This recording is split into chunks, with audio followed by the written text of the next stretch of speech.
पत्र में एक जीजी ने एक बात लिखी है, अब वो ढूंढना पड़ेगा पत्र को। उसमें उन्होंने लिखा, गुरुजी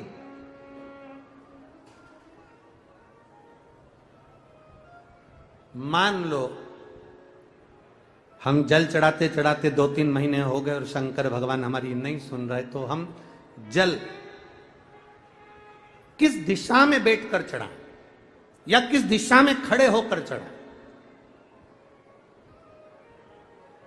जलाधारी कहां होती है शंकर भगवान की? जम के बोलो जरा सबको, पहले भी कथाओं में बताया। शिव जी की जो ये शंकर भगवान का शिवलिंग है, ये जलाधारी जो पानी बहने का स्थान है, पूरब पश्चिम उत्तर दक्षिण, इसमें से जलाधारी किस ओर जाती है? उत्तर की ओर। कहां जाती है? जम के बोलो जरा, उत्तर की ओर। केवल भारत की भूमि पर एक शिवलिंग ऐसा है जिसकी जलाधारी दक्षिण की ओर है, वो केवल उज्जैनी के कालाधिपति महाकाल बाबा हैं, जिनकी जलाधारी दक्षिण में। बाकी के दुनिया में जितने आपको शंकर के मंदिर मिलेंगे, जितने शिवालय मिलेंगे, सबकी जलाधारी कहां पर रहेगी?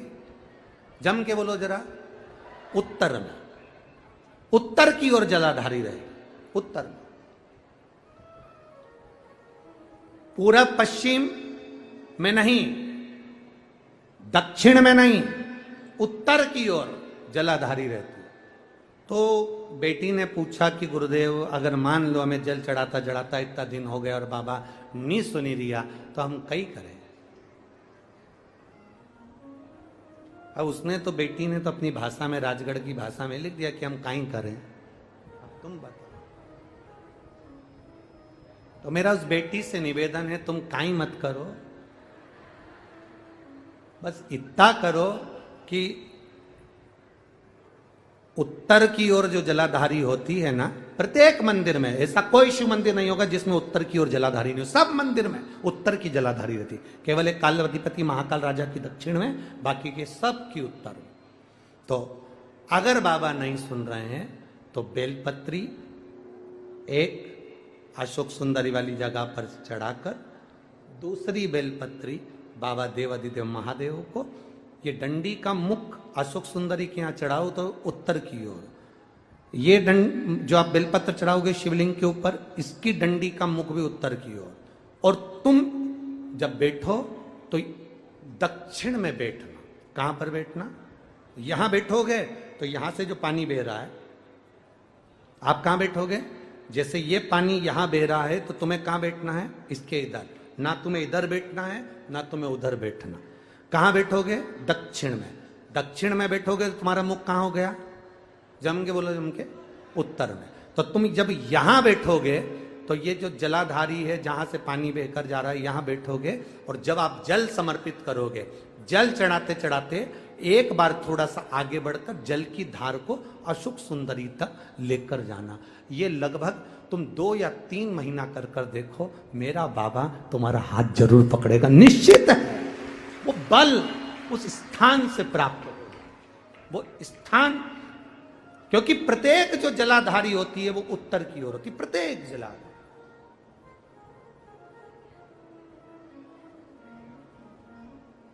शंभो शरणे मांगू घड़ी रे, दुख काटो दया करी ने दर्शन। 2 बेलपत्र समर्पित करना है। बेलपत्र की डंडी कहां होना चाहिए? अशोक सुंदरी पर चढ़ाओगे वो वाली, उसकी डंडी कहां हो? उत्तर की ओर। शिवलिंग पर जो बेलपत्र चढ़ाओगे उसकी डंडी कहां हो? उत्तर की ओर। तुम कहां बैठोगे? दक्षिण में। तुम्हारा मुख कहां हो? उत्तर, अर्थात जहां से पानी बहकर जा रहा है। हम इधर बैठे तो जैसे ये जल उधर बहकर जा रहा है तो हम इधर बैठकर बाबा को जल समर्पित करें, और जल चढ़ाते चढ़ाते अपने कलश को थोड़ा सा आगे बढ़ाएं, जिससे अशोक सुंदरी तक वो धार जाए और वापिस शिवलिंग पर चढ़ाकर हमारे पास वो कलश वापिस आए। ये धार का महत्व समझिए।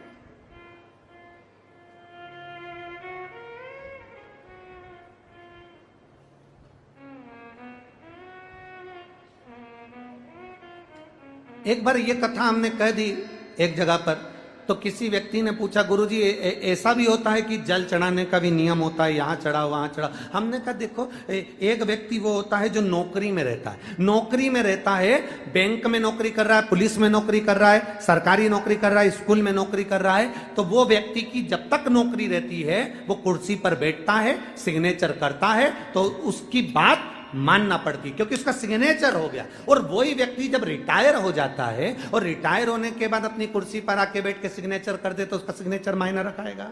बोलो जम के। वो किसी को सस्पेंड कर दे तो बात आएगी, भले कितना बड़ा भी ऑफिसर हो, पहले तो तू रिटायर हो गया, रिटायर होने के बाद तू किसी को सस्पेंड नहीं कर सकता। कुर्सी जब तक तेरे पास है, पद जब तक तेरे पास है, तू जब तक नौकरी पर है, तेरे सिग्नेचर का मूल है। तो ऐसा हमारे यहां भी स्थान बताए गए कि यहां बैठकर जब आप सिग्नेचर करोगे, मतलब यहां बैठकर जब आप जल चढ़ाओगे, तो वो जल मेरा महादेव स्वीकार करता है और उससे तुरंत फल की प्राप्ति हो जाती है। ये सिग्नेचर।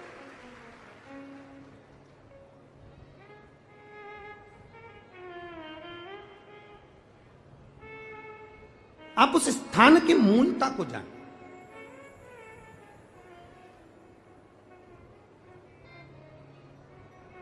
तैतीस कोटि देवता जहां से जल बहता है उत्तर की ओर, 33 कोटि देवता विराजमान होते हैं। हम कई बार जल चढ़ाते हैं, तो हमारी आदत क्या होती है, कई बार जल चढ़ाने वाले जितने लोग हैं, जैसे हमारी आदत क्या है, ये शिवलिंग है, ये जलाधारी, तो हम यहां बैठ जाते हैं।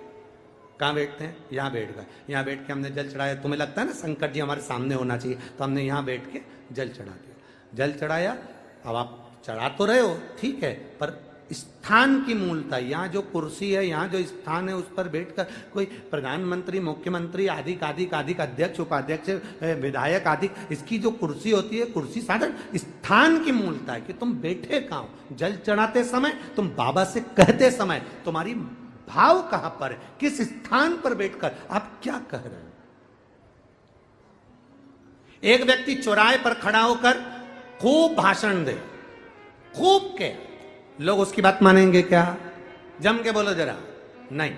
और वही व्यक्ति जब किसी व्यास गादी पर बैठ जाए, किसी स्थान पर बैठ जाए, जब वो अपने भगवान की बात करे, ज्ञान की बात करे, तो लोग उसकी बात मानते, थोड़ा बहुत मानेंगे पर मानेंगे जरूर। सबको मालूम है ये बड़बड़ करे, फिर भी अच्छी जगह पर बैठा, स्थान पर बैठा, उसकी मूलता, उस गादी की मूलता, उस स्थान की मूलता बढ़ गई। बाजार में चाय 5 रुपए की, यहीं से जाओ बाहर 5 रुपए की चाय, आगे पहुंचे होटल पे 10 रुपए की, और अच्छी होटल पे 20 रुपए की, और अच्छी होटल पे 30 रुपए की, 5 स्टार होटल में 150 रुपए की। चाय वही है, दूध वही है, शक्कर वही है, पत्ती वही है, कप वही है, गिलास वही है, बस चाय की कीमत बढ़ गई। यहां थी 5 की, वहां पहुंचे 10 की, और 5 स्टार में 150 की। उसी तरह शिव के आसपास में बैठने की जगह, कहां बैठकर हम कौन सी आराधना करें, कैसे हम महादेव से अपने दिल की बात कह दें, ये जगह की मूलता कह देती है कि तुम्हारी कीमत कहां बढ़ सकती है। किस स्थान से बैठकर हम शिव को जल चढ़ा लें कि शंकर हमारा हो जाए, शिव के भाव हमारे आनंद में हो जाए।